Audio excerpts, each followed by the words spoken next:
अस्सलामुअलैकुम वरहमतुल्लाहि वबरकातुहू। बच्चों, आज हम पढ़ेंगे माहौलियात हिस्सा दुवम। आज हम सबक नंबर 15 एक बेमिसाल जश्न पढ़ेंगे। तो बच्चों, इससे पहले की वीडियो में हमने इस सबक का एक हिस्सा पढ़ा था। आज हम इसके आगे का सबक पढ़ेंगे। तो चलिए हम शुरू करते हैं। ताजपोशी का जश्न।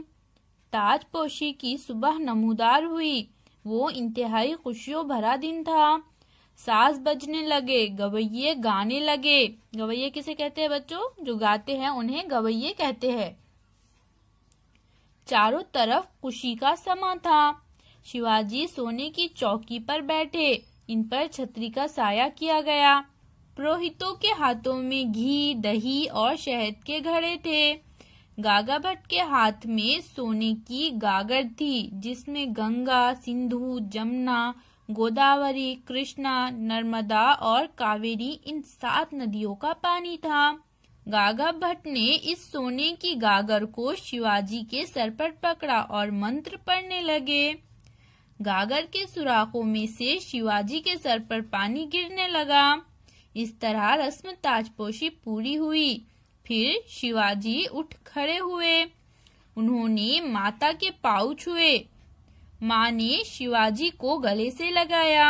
इनकी आंखों से खुशी के आंसू बह निकले। इनकी 30 बरसों की मेहनत आज ठिकाने लगी थी। शियोबा की पैदाइश से पहले देखे हुए इनके ख्वाब हकीकत बन गए थे। माँ की मसरत आंसू बनकर आंखों से बहने लगी। शिवाजी का दिल भी जज्बात से भर आया। मुबारक है माँ और मुबारक है शिवाजी। माँ से मुलाकात करने के बाद शिवाजी तख्त पर बैठे। इनके करीब महारानी सोयराबाई और राजकुमार संभाजी राजे भी थे। उनके 8 वजीर उनके दोनों तरफ खड़े हो गए।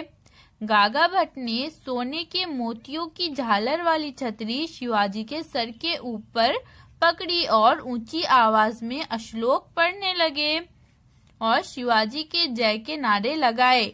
तमाम लोगों ने इनका साथ दिया। किले पर तोपें दागी गई। सारे महाराष्ट्र में शिवाजी के जय जयकार हुई। इस तरह सन 1674 में शिवाजी की ताजपोशी हुई। इसी साल उन्होंने एक नए सिंह राज्य अभिषेक की इब्तिदा की और वो एक नए सिंह की इब्तिदा करने वाला राजा बने। उन्होंने अपने सिक्के जारी किए। मुख्तलिफ मुल्कों के सफीर रायगढ़ की इस तकरीब में हाजिर थे। अंग्रेजों ने ऑक्सनडेन नामी अपने वकील को महाराज की खिदमत में नजराना पेश करने के लिए भेजा था।